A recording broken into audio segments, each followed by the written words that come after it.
Let's go to another question that we received now. This is a YouTube question that we recently got in. It's from someone who wanted to be anonymous, but they ask, I have seen certain Christian leaders online promote the teaching of theonomy more than I used to.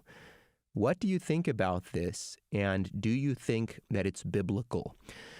This is actually a question that I was really interested in answering on the broadcast, because I've been seeing this more and more as well. There's this sort of rise in this, it's called theonomy. So I want to define it first and then answer your question. One, here's what it isn't. I mean, sometimes people will say, well, everybody believes in this thing called theonomy because we're just talking about God's law. I mean, theonomy is a compound word focusing on God's law and the fact that God rules over everything. And so we believe that, don't we? Aren't we all, in some sense, theonomists? But when people say that, I think you just need to say, okay, that's actually not really what we're talking about here. We're talking about something more narrow, more specific, that I believe actually is problematic, both biblically and theologically. And narrowly defined, it's this idea that the laws that we see in the Old Testament, especially those judicial, civil laws that were related to Israel as a political body, are in some sense still binding on people today, on governments, political institutions today, and that it's the job of the church to reconstruct society around these things.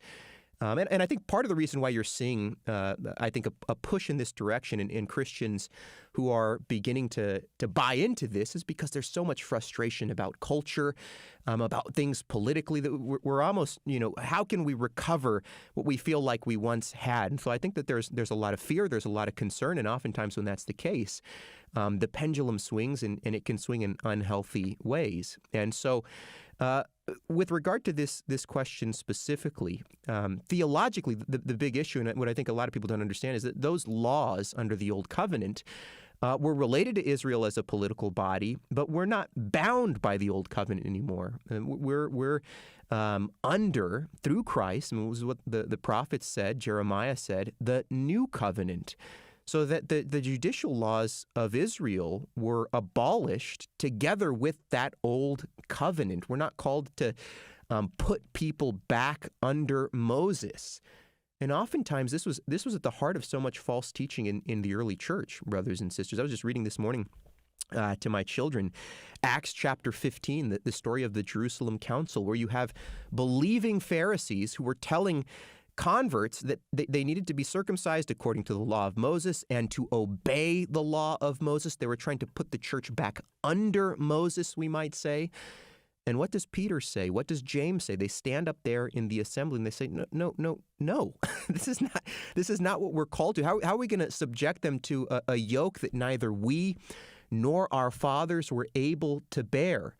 Now, that doesn't mean that the law of God in terms of, the Ten Commandments, God's moral law, isn't universal and binding. But when we're talking about those particular civil laws associated with Israel as a political body, those were abolished under the New Covenant. We're no longer under those.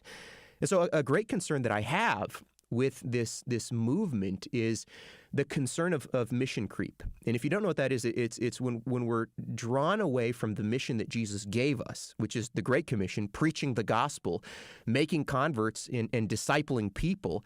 When we're drawn away from that, we're focusing on other things. We're no longer focusing on the main thing. And what troubles me about this is there's a big push to say we need to transform or reconstruct the institutions of this world under the Mosaic civil code. And it's just like, that seems very, very different from the vision that you get in the New Testament, which is we are preaching the gospel, bringing people into fellowship with Jesus Christ, not putting non-believers under Moses.